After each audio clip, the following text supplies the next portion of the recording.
for a while, but yeah, I've been busy and also lazy.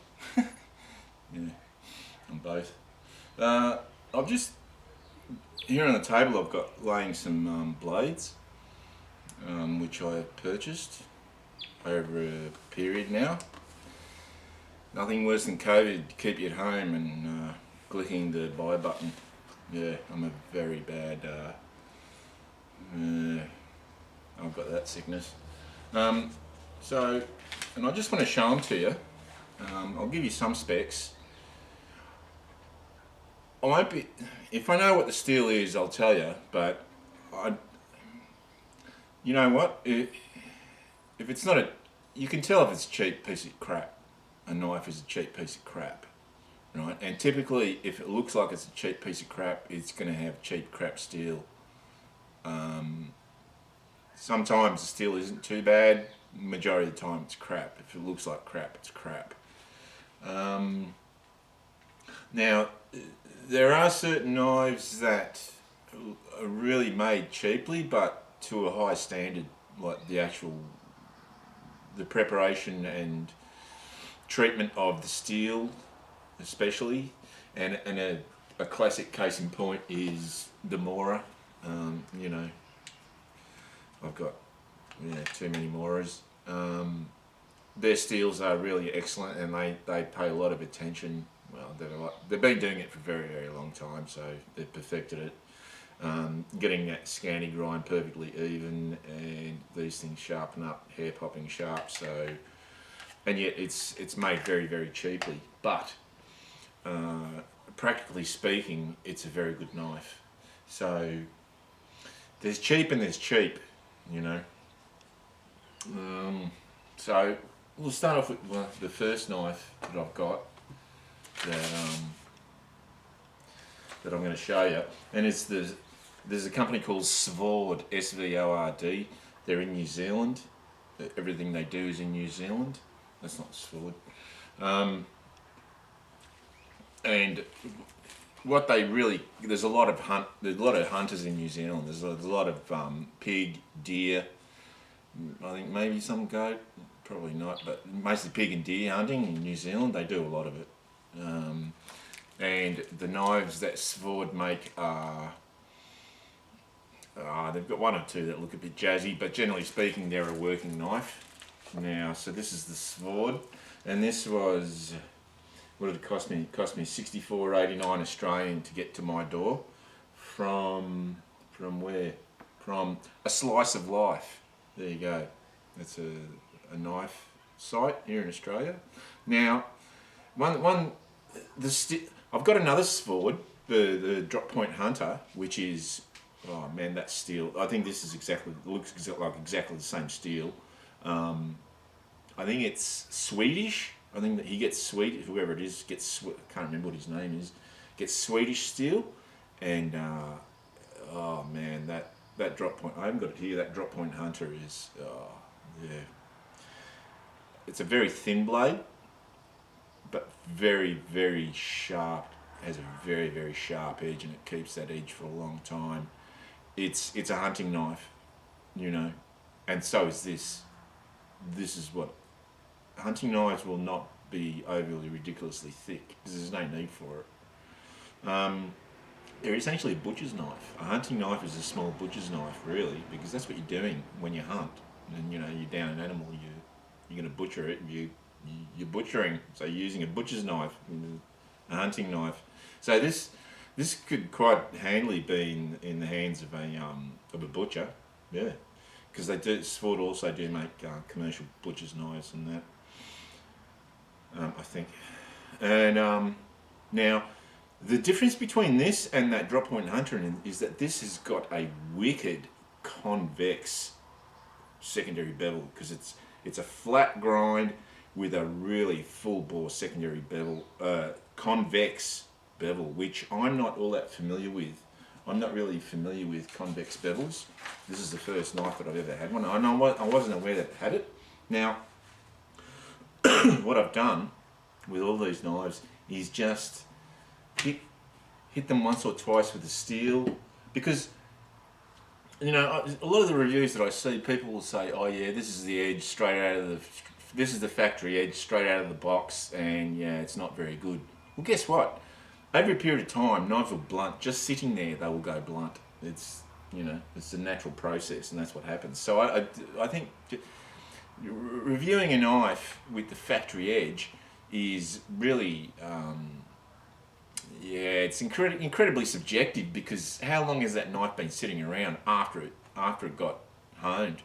You know, God knows, could be years. So you might have one that's just fresh off the workshop, out of the workshop, that's, you know, hair popping, and you grab one that's been on, you know, in a warehouse or wherever for, you know, a year, 2, 3 years, and oh gee, this thing's not very sharp out of the box. Well, yeah, that's why. But anyway, this secondary convex bevel is a bit of a nightmare for me, sharpening wise. Yeah, it does it. Yeah, so I got it pretty good. Depends on where I'm starting, which part of the blade. Yeah, I haven't got the blade sharpened evenly. I'm just not used to this convex bevel, eh? Yeah, bit before. Yeah, I'm not used to this at all. But anyway, the knife itself, it comes with a plastic handle that is very, very ergonomic. No doubt about it. It's meant for working, and it's not. I thought it was going to be slippery when I looked at it, but it's not. It has this texture, a very, very fine grained texture, so that's good. And the blade itself is, from the actual cutting length is almost 6.5 inches, and the actual handle is what, yeah, almost 6 inches. So very ample. If you've got big hands, and there's a lot of big Kiwis, if you've got big hands, this is a good working knife. Now the sheath that it comes with, and it has actually got a thing for, I think that's actually for a sharpening steel. I don't think that's for a ferro rod. Let's see the warranty and info, and what's it got to say. It's a bit of a poster as well. Let's see. What's it got to say? Blah blah blah blah blah. Yeah. Sorry about sunglasses, but I've got lights. So it's a convex. It actually shows you know, all the others are wrong edges. It shows a hollow, flat, and a saber grind, and it's a convex edge. It's not really a convex, because it's a secondary convex. Pardon me, COVID.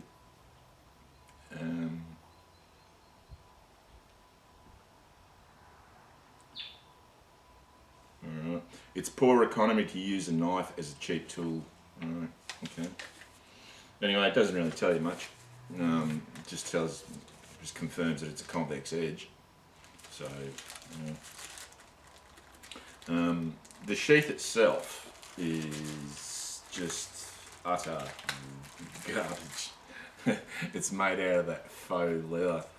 You know, what is it, velour, or I don't know what it's called. It's like there's no leather. That's not leather either, is it? No, it's just that fake. And like your belt loop, there's just two slits in it, and it's just like, it's well made, but yeah, it's just a piece of cheap garbage. It's a working knife, but yeah, I rate it. I really do rate it. Yeah, strangely enough. There's probably a lot of Kiwis out there going, yeah, of course you do, bro. Sorry. Now, the next knife that I've got is an Ontario Knife Company. I'd never heard of this knife. There's three of these things of this particular line, which is this sort of budget, I don't know, hunting line. There's another one that's like a Skinner, and I can't remember what the other one is. But this is the Seneca. So this is the Ontario Knife Company Seneca. don't ask me what did it cost. Let's have a look. What did it cost?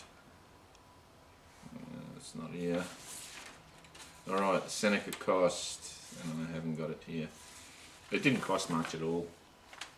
It was actually a second. I think it was about $40 or something.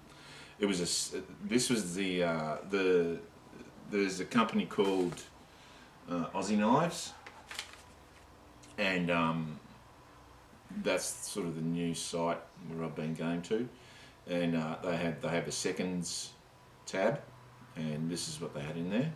They had these things. The only second thing that I can see about it is that on the knife itself, like, there's literally just nothing wrong with it. It's straight in the, there's nothing really out of whack.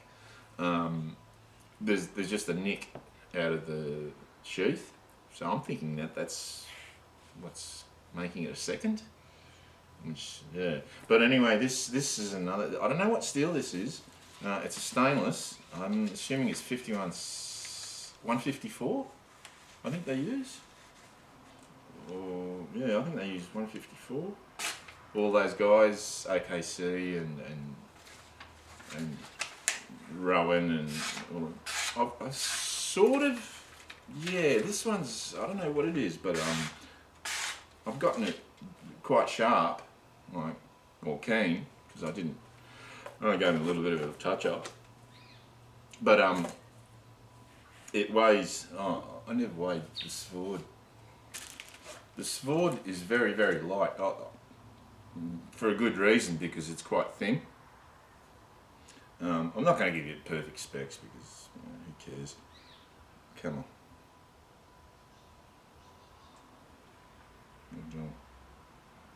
This thing died on me. Come on. Unsettled. Here we go. So it's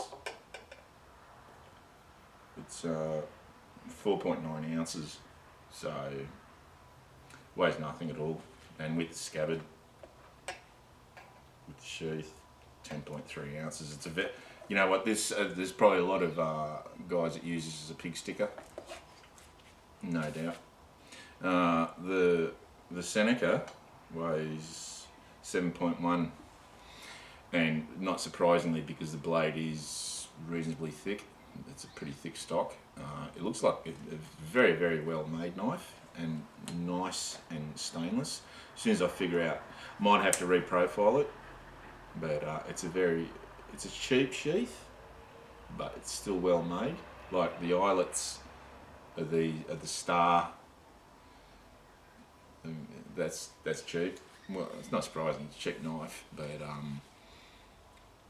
and how long's the handle? The handle is about 5 inches, and the blade's about 5.5. So, and that's quite not a.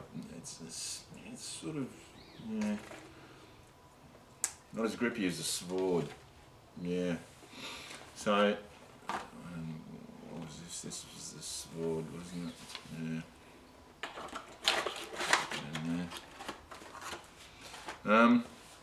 Now,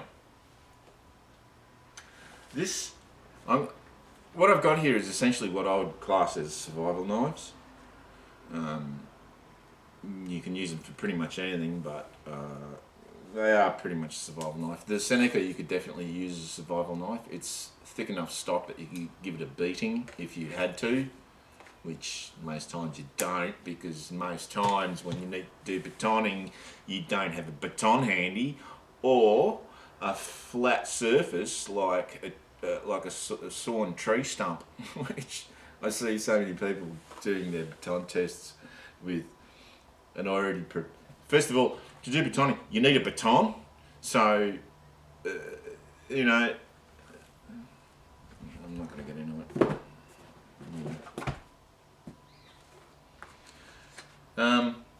Now, this is the Schrade SHCF 37M. This is called a survival knife, and it's specifically meant as a survival knife. That's what they call it, and that's what it's meant for. one thing is that you get a fire steel with a striker. It's only a thin steel, but it's okay because it certainly strikes sparks, doesn't it? Yep, it works. And you've got a diamond sharpening plate. So, and this was actually one of the cheaper knives. So, you get your money's worth. I know there's a few people who are down on Schrade regarding their steel. I know they've had some quality problems. I think this might have been one of them with the tips, people busting the tips off. Which, yeah, guess what they were doing? They were batoning. Which, well, yeah, it's a survival knife. You should be able to baton. I don't want to get into it again. Now the sheath itself, it's pseudo tactical because you got no molly work on it whatsoever, so you can't really attach. Well, I suppose you could tie that up. Yeah, you're a bit limited. It's pretty cheesy. It's not bad. Like, it's not as bad as some of the others that I'll show you, but it's pretty cheesy. It has got a plastic insert, and let's see when I do it up. What's the sound test? Yeah, it's loose. It's loose. It's got this adjustable, like quite a few of them have got this adjustable snap. The steel, the knife itself, what's it weigh? Get back on here. Beer. Come on. Man, this thing takes a long time to start up. I think the battery's dying on it. Change that. Unsettled, yes. Alright, here we go. So the knife itself, it's a big hunk of a knife. It is 1 pound. That is a serious hunk of a knife. It's very thick stock. It's a saber grind. It's a hollow saber grind actually, which happens to be, yeah, one of my favourites. You know, a lot of people are really crazy about the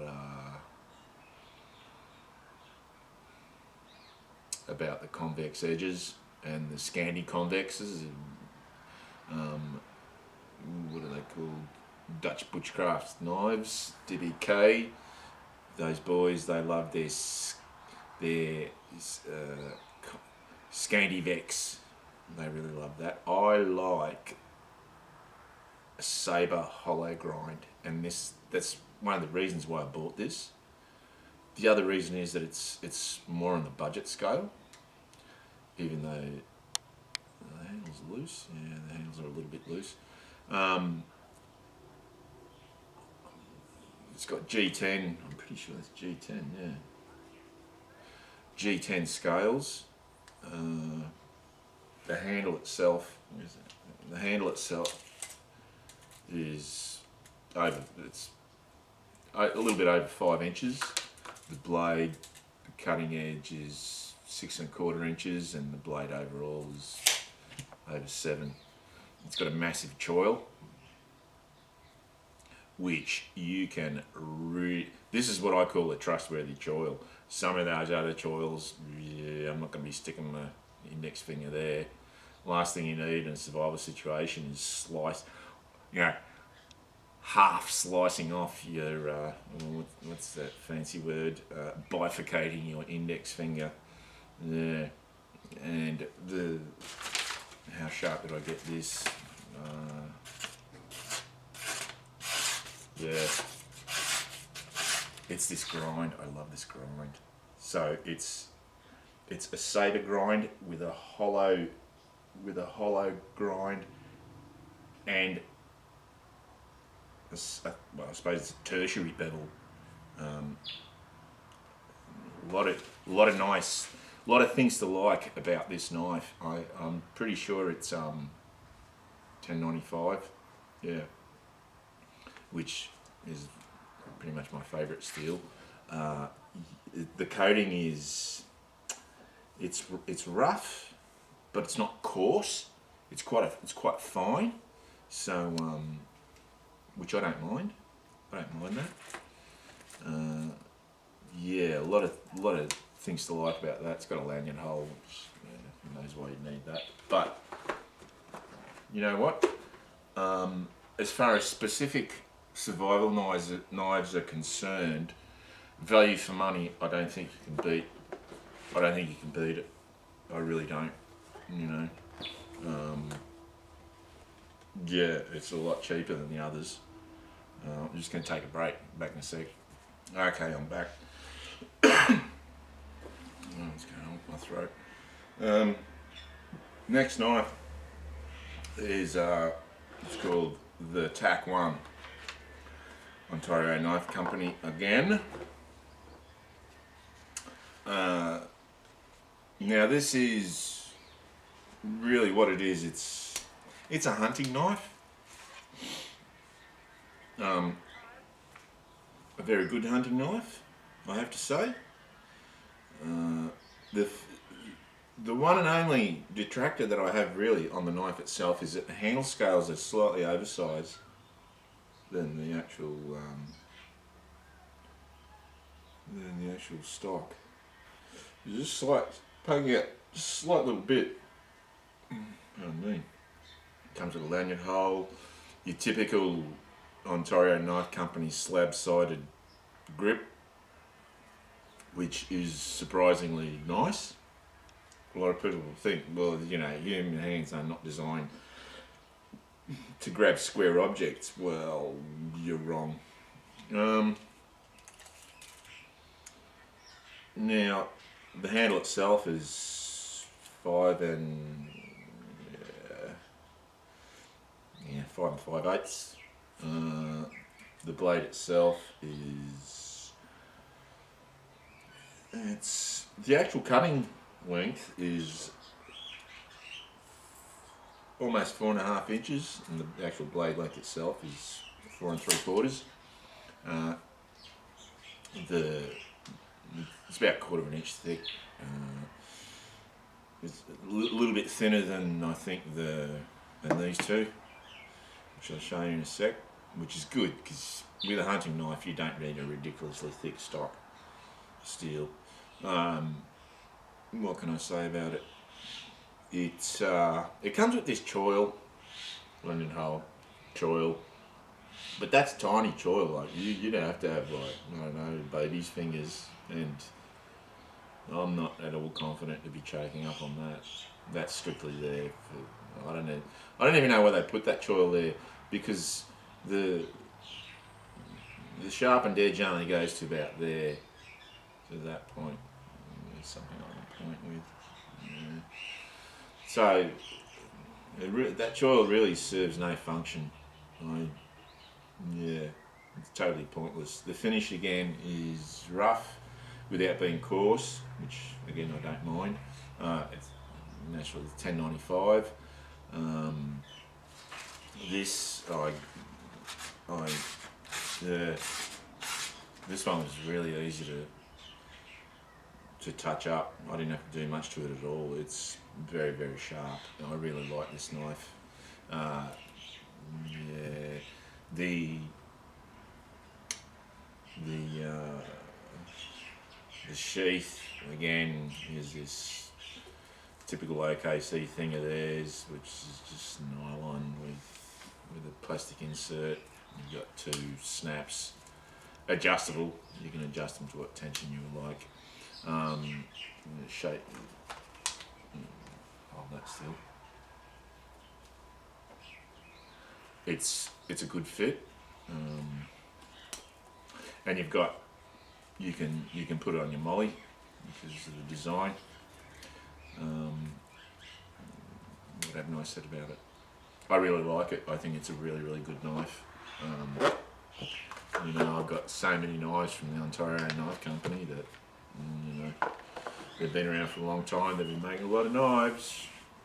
Now the next knife is so we're basically going up that way. We're going up in price slowly but surely. And this is the Rat 7. If you're not familiar with the Ontario Knife Company Rat 7, then you've been living under a rock because they've been around for a long time. Again, the sheath it's got one single, well, it's got two snaps, one diagonal and one there. This sheath feels a lot sturdier. Like that belt loop is really quite. It's not huge, but you're not gonna. You'll probably be able to put a web belt through there. Again, plastic insert, so goes in. That diagonal snap, which is not adjustable, goes there, and this one is adjustable and it goes there, and it's not too loud, you know. Maybe if I did this up a bit more, yeah, I reckon if I adjusted that, I could probably eliminate that rattle altogether. We'll just see if we can do that. See how I go. Strangely enough, it is a bit of a muck around, bit of stuff around getting this tension on these snaps right. I think I'll adjust it a little bit and you adjusted it too much. Now, yeah, that's virtually eliminated it, but two snaps, you know. I'll be pretty much Kydexing everything here. Oh yeah, got some specs. Let's see. Rat 7, everybody knows it. The stock is a little bit thicker than the tack one. Let's see. Wait for that to warm up. The handle length is 5 inches. It's got a lanyard hole, and that's actually magnetic. Yeah, it's nice magnetic. Oh no, the tip of this is magnetic. What an idiot. The blade itself, the cutting edge is 6.5 inches. Overall, the blade is 7. This is a choil that you can trust. It's pretty big. Even still, like, what I'll probably do is just take a little bit around that off, because yeah, when you're actually squeezing your fingers, it does hop over the actual blade itself, the cutting edge. So I'm not too impressed with that. The fit of the scales is pretty good. Not too bad, not perfect. Both the tack and this and the RTAC 2 have got micarta, linen micarta scales, handle scales, the old slab-sided OKC jobbies. What's it weigh? Let's see. It weighs 13 ounces. Yeah, it weighs 13 ounces, so it's lighter than the Schrade. It's got jimping on the top, which I don't mind that. I mean, you know, people say, oh, that jimping, that. I find it really rough. It's too coarse. It's this. It's that. Yeah, toughen up. Really, people crying about how the jimping's rough on their thumb. Well, I'm just wondering what are you going to be doing that you're going to need to put your thumb there anyway? You know, really. Yeah, feather sticking. Yeah. Feather sticks. Because it's impossible to find twigs small enough to start a fire with. You have to. It's mandatory. Bushcrafting, mandatory to do a feather stick. Wank. Now, a little bit of rattle. Again, it's going to get Kydexed. Alright, what's next off the list? What is next off the list? The RTAC 2. So I've been going with the OKC. As you can see, with the sheath, you've got, it's moly compatible. Sheath's pretty much, what have we got here? We got a little pocket we can put something in there. I don't know, maybe probably a sharpening stone or something, or some fire making equipment. Now, this is a seriously big knife. This is currently the biggest knife, and this is virtually, it's on the cusp of being a machete, because it's big. Like the blade is, cutting edge is 10 inches, and it's almost the actual, almost 10, almost, it is 10.5 inches long overall. Or if you measure up the top, 11. So it's got all of them seem to have this pommel with lanyard hole. The actual handle itself is bigger. It's a fair bit bigger than the Rat 7 and I think the Rat 7 and the TAC. Their handles are virtually the same, I think. Well, they're a little bit different. Actually, the handle on the TAC one is a bit longer. This one's a little bit, it's a different profile. But compared to that, maybe you can see that. Like that, so it's out of the way. Look at that. Look at the difference in handle size. Yeah, it's a big handle. So if you got small hands, don't get the RTAC 2, because you won't be able to hold it unless you go to work on it with a linisher or angle grinder with a flat disc. You know, it's a big handle. Like, I don't know. So you saw that comparison of how big that handle is. Now, I don't know whether they specifically are focusing on big, really big people, because really big people need really big knives. You know, who knows? So the handle overall, I never told you that. The handle overall is, sorry, this is going to be long-winded. Is 6 inches, so it's an inch longer than at least one of them. It's an absolute, it's a 1/4 inch, I think, pretty much. Let's see, is it 1/4 inch? Let us see if it is 1/4 inch. It is just under, not quite 1/4 inch. So it's $10.95 again, and I gave this a bit of a touch up, and yeah, that's that's a wicked knife. I'm not going to say anything. Don't ask why the hell did you get that. You don't ask that question when you someone's showing you a knife like that. You don't. That's not the right question at all. Let's see. Rattle. Yeah, it's a bit of rattle, but you know what? If you're carrying this thing around, I don't think that you're trying to be too conspicuous. It's a beast of a knife. It really is. I love it. Now, here we go.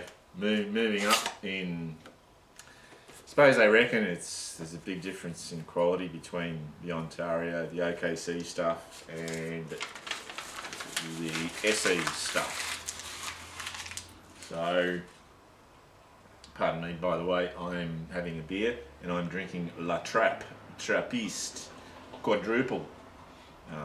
If you don't know what Trappist Ale is, there's 5 monasteries left in the world, 4 in Belgium and 1 in the Netherlands, and they still because they were originally the monasteries were originally the brewers, mass producing brewers, because they were the only ones who had the equipment and the technology and the knowledge.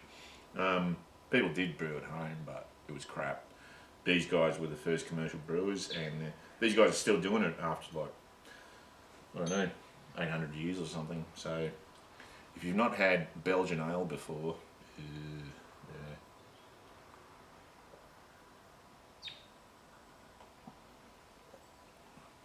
It's an experience. It's truly an experience. Belgian ale is an experience on the senses like none other. Anyway, so Esee6. So I'm going to take these off and do a little bit of reading, because the company that I bought this from is called Survival Supplies Australia. They were really nice. They sent me a letter. Dear customer, handwritten. Is it handwritten? No, it's print. Dear customer, thank you for your order, which is much appreciated. We hope you find the small gift enclosed useful. Kind regards, the SSA team. And this looks like it's printed, so it's a standard thing that they do. Now, what these lovely people did for me, get this out. You get a lot in your box from Esee. Yeah, Esee. Yeah. So, in your what survival, what do they call them? Survival Supplies Australia. What the very nice people did was, they sent me a little gift, or two gifts. They sent me a Flint Arrowhead. Now, how did these guys know I was in archery? It's really beautifully done. I don't know what I'm going to do with that. Wear it around my neck or something. I'll slice myself open. The other thing that they gave me was a marbles. Oh, that's sharp. A marbles. Man, this has got edges everywhere. A marbles something or other. Survival doohickey. Yeah, there you go. So these guys understand customer service. They understand that, you know. And so that was from Survival Supplies Australia. Big plug out to them. Thank you, Survival Supplies Australia. If you're in Australia and you need a knife or survival supplies, go to Survival Supplies Australia. There you go. They're not paying me. So with the Esee, you get Randall's Adventure Esee sticker. Very nice. You get another sticker, Randall's Adventure and Training School of Survival sticker. I don't know why they give you that, because I've never been in their school. They're hoping that you do go to their School of Survival. Then you've got their card with a few, a bit of survival info on there. Not much. And the instruction card for, I don't know, whatever it is. Now, the other thing that you get is, we've got Esee Knives card. I don't know what I'm supposed to do with that. I don't know. Now you've got your, so you've got some screws and spacers and things, and you've got your belt loop to attach to the, depending on, because it's ambidextrous, so depending on which side you want it on. And this is good because this gives me a look at how I can design some stuff for my Kydex, because it's not Kydex. Pardon me. So with the Esee, the Esee is one of the more expensive knives. You're looking at about $250 here in Australia, and which is pretty crazy. Those glasses. And so the knife itself, this is, you know, a legendary knife, the Esee6. Now the handle itself overall is, you're looking at 5 inches, pommel, landing hole, same old, same old.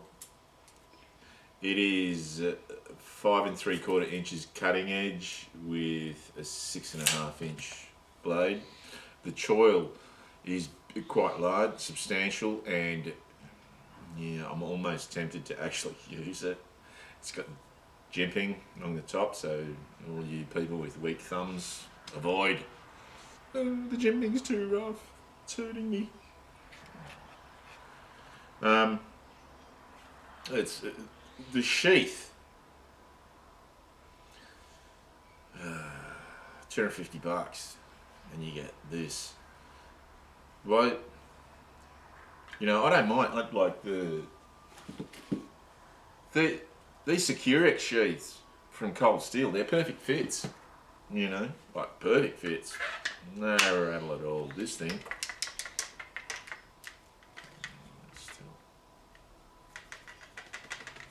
It's sideways. It's loose all around.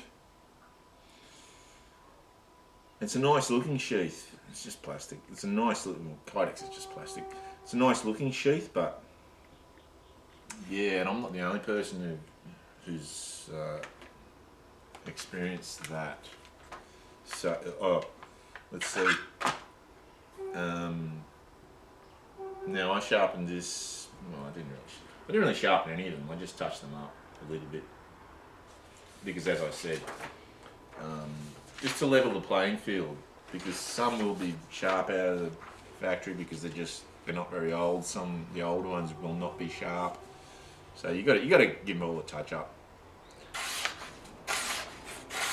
Depending on where I start it, so it doesn't start too well. But yeah, 1095 usual Bizzo. Let's see what's this weigh. It weighs 11.9 ounces. So it's just a smidgen less than the Rat 7, which because they are sort of stepchildren really. The OKC and the Esee are stepchildren. The Rats and the OKCs. If you're not aware of the incestuous goings on between those two, do a bit of research and then you'll find out. Because it's way too long a story for me to tell. So I'm going to have to cry. That's pretty sad. And then you get a crap sheath from one of the most expensive knives that you buy. What's this? What's that from? Yeah, so that's that one. It is a fantastic knife. The SE6 and the Rat 7, are really fantastic knives. Now, this is a sort of, this was on special. It's a Boker. Right. Now these guys, the SE6's presentation was the best of the lot, really, but these guys take it to another level. Check this out. This is a presentation box, right? Now what it is this is going to be funny. Get ready. This is the Boker Plus Dragon Totter or Dragon Tutor. Dragon Totter. You know what if you're not familiar with the German language, Dragon Totter means Dragon Slayer. Can you seriously imagine going into combat against a dragon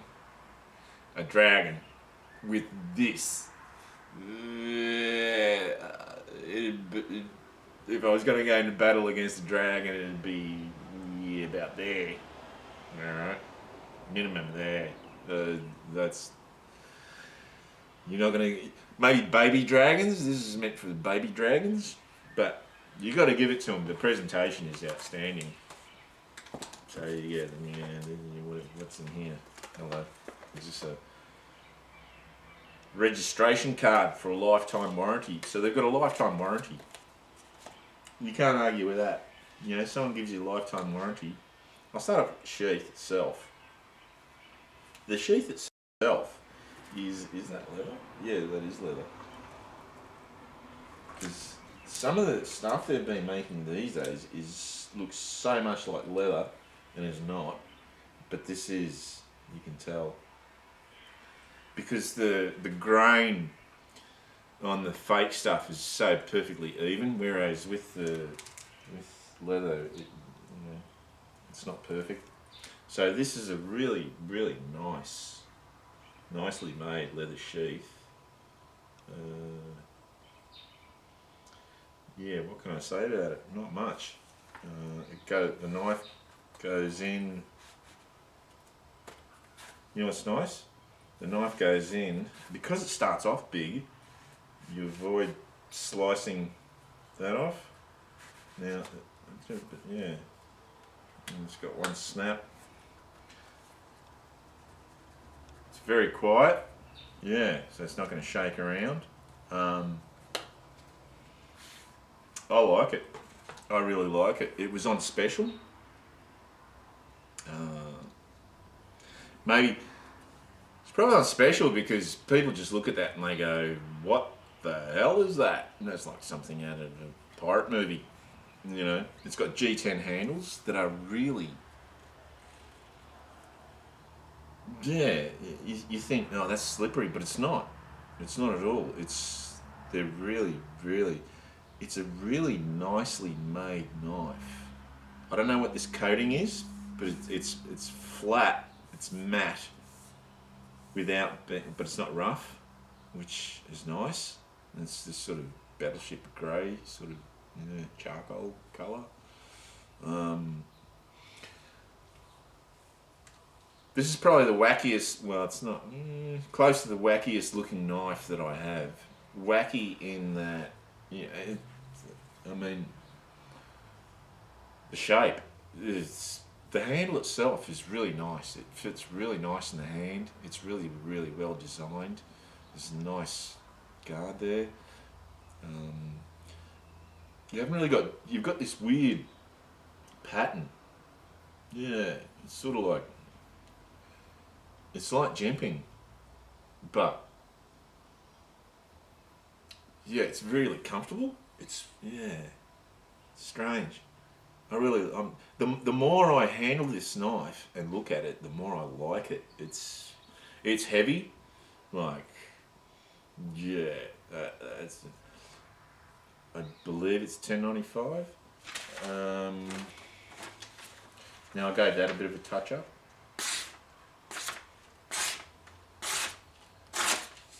Yeah, well there. Where I do it. I don't know what the steel is. I can't remember if it's $10.95 or not, but it's really hard. It's a really, really hard steel, because when I was touching it up, first with the steel, with this thing, the sound that it made, that glassy sound, it's a really, really hard steel. It's got a false edge on the top. Because I was actually thinking of just taking like that weird ass point off there, and I'm thinking, no, just leave it as it is. Let's see, give some specs. The handle is just over 5 inches. It's got a lanyard hole. How long is the blade? The blade is 6.5 inches cutting, 7 inches overall, and this is I tell you what, this would make a really good chopper. Honestly, with that weight there. Oh, yeah, I really, really, really love it. And that was on special, so I'm really happy I got it. I've never had a Boker knife before, but look at everything. I mean, the presentation and lifetime warranty, and I can't argue with that. I mean, none of the other knives are presented like that, with little magnetic buckets. Yeah, excellent presentation. Anyway, so it's been pretty long-winded. Excuse me, I'll have a little bit more beer. Now, because so many knife sheaths are so disappointing, for instance, The old perennial hated favourite is, the Boker BK series of sheaths, nylon sheaths. The ones that don't put in Kydex. So, where is it? She's on the way to being Kydex. I'm just waiting for for some of the furniture to put this thing together with. Yeah. So that's getting Kydex. That's just, that's utter rubbish, that sheath. It's real crap. This Mora, so I've been mucking around. I did this one this morning. This Mora, the all-rounder. That's just, it's a working sheath. Yeah, it's great. But Kydex again. Let's see what else. The fake Shell in Australia K-bar. Yeah, that's. Well, I never had well, I did. I was putting in a K-bar sheath, leather K-bar sheath, but that's not what it's for. This is my Svord. I did have it here actually. This one's a little bit loose. I'm going to have to tighten it together. Yeah, so that's the Svord drop point hunter. Now, I'm a fisherman, so pliers for getting out hooks. So did that one. I just need to add a flat piece on the bottom, put the eyelets in it, and she's ready to go. And I'll just put it like a hook. That sort of affair I'll make. Just looped over from the Kydex. So the shears, for when you need to cut something out there and when you're fishing, these are really good shears. And Kydex again. I was waiting for more Kydex, and I'm still waiting for furniture. Lip grips again. Yep. So waiting for more. The wrong side. Waiting for more. Waiting for the furniture, and these are really tiny lip grips, small lip grips. More for your fresh water. And what else? Fire steels, them, because I'm just going to Kydex everything now because it's just so good. Because the cheap nylon crap that you get with these things, with this stuff, is just crap. This one, I don't know if I'm going to Kydex that. What I'm going to do, because the handle is actually cracked, it's plastic. It's a Puma ripoff, El Cheapo. It's a Mondial Brazil Puma Hunter ripoff, and it's really well made. I've actually had this knife since 1974, since 1974 or 1975. That is a long time. Yeah, and the handle is finally cracked, and the sheath fell apart ages ago. It was an alright leather sheath. So I'm going to bust that handle off, and I'm going to do something different. Maybe I'm going to change that handle anyway.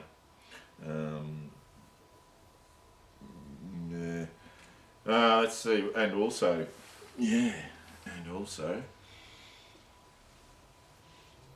I'll change the handle on that.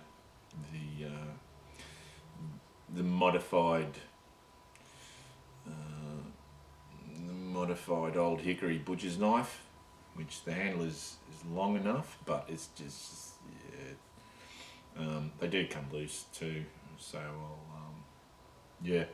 make another handle on that too. I'll probably, because that handle that I made, I was going to shape it more, but that's really nice. No, it's perfect the way it is. So that's all the Kydex I've got left. I've only got little bits and pieces. I did buy some leather, which I might do for belt loops. I've got to see what I'm going to do. Now, I haven't talked too much about steels because they don't really concern me. Most knife companies know how to deal with their steel and how to get it to optimum condition for use. So it doesn't. Of all the knives that I've got, of all the steels that I've got, I think that thing has got the nicest, and this thing, which is actually one of the easiest to sharpen, which is the. I'll just do a bit of an update on it because I've had it for a little while now. The nice pink one. The Cold Steel Steve Austin Broken Skull in Carpenter's XHP steel. That steel is wicked. If you don't have a knife in XHP, then you can get, and I've just touched this up now, you can get this seriously sharp. Screwing up there. Carpenter's XHP is a really nice steel. If you can get a knife in it, and Cold Steel seem to have a lot of it, get it. So that's pretty much it. I just wanted to show you the stuff that I've gotten.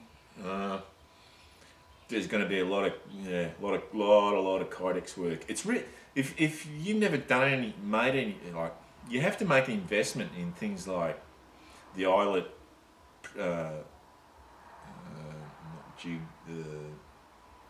press, the setter, the thingo sets. So you do have to make a little bit of an investment, but not much.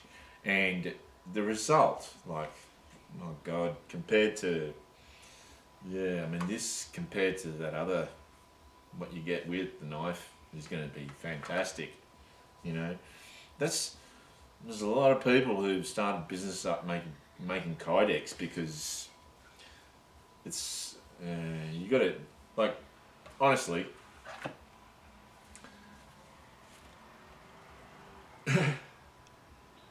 K-Bar Becker, I can't believe that the BK7 is still getting this thing.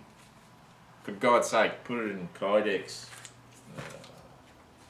Anyway, that's it. So hopefully I haven't bored you to death, and I'll see you next time.